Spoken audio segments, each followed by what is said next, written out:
السلام علیکم ناظرین، فیصل وائس یوٹیوب چینل پر خوش آمدید۔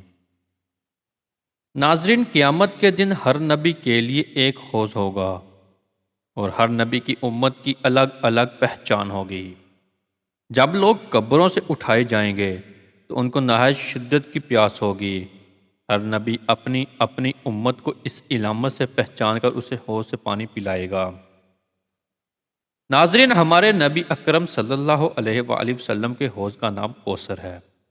وہ سب حوضوں سے بڑا ہے، اور حضرت محمد صلی اللہ علیہ وآلہ وسلم کی امت کی پہچان یہ ہے کہ ان کے وضو کے اعضاء نہایت روشن ہوں گے۔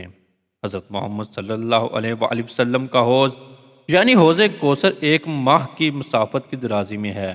اس کے کنارے برابر یعنی زاویہ قائمہ ہے، اور اس کے کناروں پر موتی کے کبے ہیں۔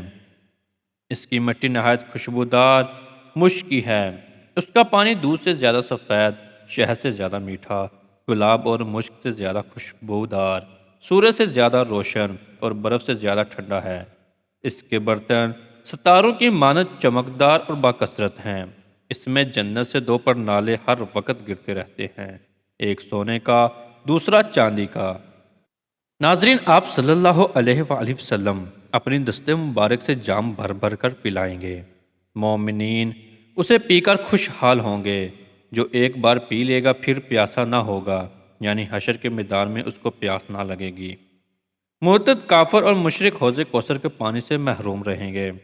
بعض علماء کے نزدیک اسلام کے گمراہ فرقے اس نعمت سے محروم رہیں گے۔ بعض علماء کہتے ہیں کہ پل صراط پر گزرنے کے بعد حوض کوثر اہل محشر آئیں گے، اور بعض کہتے ہیں کہ حساب سے پہلے۔